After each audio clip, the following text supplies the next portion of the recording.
Our big story at 11. It's now the Assembly's turn to take up right-to-work legislation.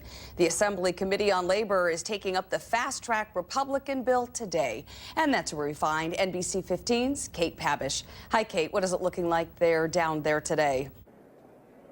Hey, Christine. So last week I joined you for the Senate's public hearing, and that was, for lack of better words, chaos. Thousands of people filling up the entire Capitol, the rotunda, in waiting rooms, overflow rooms. Now, if you look around today, it's very much not the case. Only a few protesters I've seen. The rotunda is almost completely empty. Not very many people here today. Now, I would say about 200 people are in the committee room waiting to testify both for and against the bill. Now, according to committee chair Republican Representative Andre Jacques, he says everyone's going to get 7 minutes today, and they're really hoping everyone is going to get their chance to speak before 8 o'clock. That is the 10 hours that this will be going on today. But he says if that's not the case, they will talk about possibly extending that deadline. Now, he did allow anyone who wanted to testify at the Senate's public hearing last week, who was cut short, to come and testify at the beginning of today's public hearing. So they're going to be speaking likely right about now. Now, if this bill is passed out of committee, then that bill is going to likely go to the Assembly floor on Thursday. And with the large Republican majority there, it'll likely be on Governor Walker's desk by Friday. Reporting live at the Capitol, Kate Pabish, NBC 15 News. Thank you, Kate.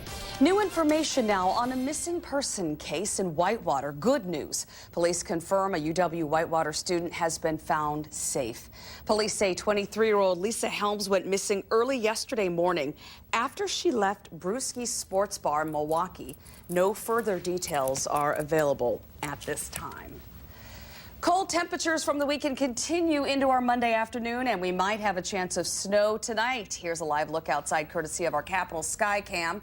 With a look at the rest of our Monday, let's check in now with meteorologist Charlie Shortino. Hey, Charlie. Hello. Yes, another cool day coming up. High temperatures in the mid-20s, below average by about a dozen today. Snow is on the way tonight and into tomorrow. We have a winter weather advisory in effect from 3 a.m. until 6 p.m. May get a little bit of sleet mixed in with that snow on the tail end of it toward midday or afternoon tomorrow. Possibly even a little rain in some spots, depending on how warm you get.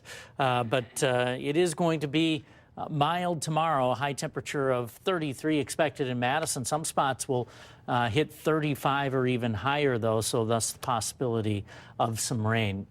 We have cold weather to follow that, though, and I'll have that forecast for you coming up. All right, Charlie, thank you. And now in our continuing coverage, police believe Saturday's shooting outside Westtown Mall could be gang-related. It happened in a parking lot near the food court area around 5:30 Saturday night. The mall went on lockdown until police evacuated workers and shoppers inside. Police believe it all started as a dispute between at least two people. No one was injured at the scene. The investigation is ongoing.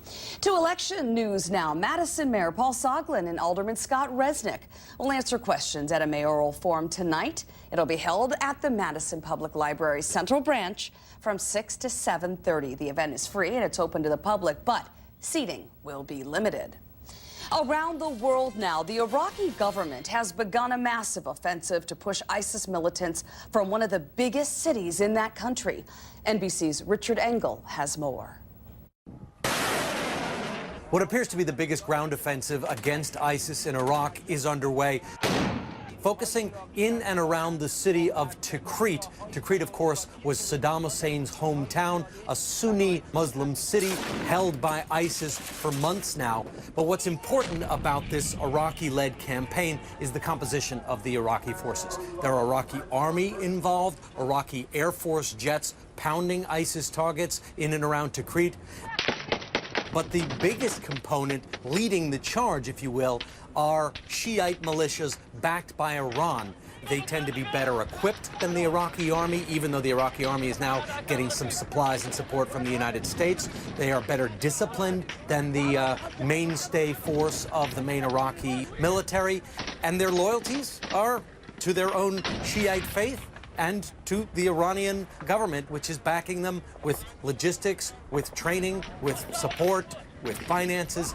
So the success or the outcome of the offensive into Tikrit is very important to watch. what will happen when these Shiite forces enter Tikrit? Will they carry out human rights atrocities like Shiite militias did in other Sunni towns? So the offensive in Tikrit is something of a test case for other major offensives in Iraq, particularly what could even be a more challenging one against the city of Mosul. Richard Engel, NBC News, Istanbul. Around the nation now, cell phone video has surfaced of a fatal confrontation between a man and several Los Angeles police officers. Take a look here and you'll see the video shows officers responding to a robbery call in the city's Skid Row neighborhood. Officers struggle with the man before gunshots are then heard. Now, in the video, it appears as if the man was unarmed, but police say he was shot only after he reached for an officer's gun. At least one of the officers involved was wearing a body camera at the time. An investigation has begun. Secret Service agents were seen patrolling the White House lawn after two separate security incidents. This morning, someone slipped inside a secure door as someone else was walking out. The other incident last night involved someone stepping over a bike rack, which is now positioned outside of the perimeter. Both suspects were arrested and are being held at a Washington, D.C. police substation. Well, some people like me will tell you it's about time. Devil's Lake State Park is officially an historic place. The park was nominated last year and recently won approval by the U.S. Department of the Interior and the Wisconsin Historical Society. Devil's Lake is the second Wisconsin park to be listed. The first was Copper Falls in Ashland County. That was approved back in 2005. It's beautiful as well. It is the largest and most visited state park in Wisconsin. Congratulations, Devil's Lake State Park. And the Lake Superior Ice Caves had a successful opening weekend. The caves near the Apostle Islands attracted more than 12,000 people Saturday and Sunday. Last year, the caves drew in more than 138,000 visitors. The park system charges a $5 fee this year for visitors age 16 and up.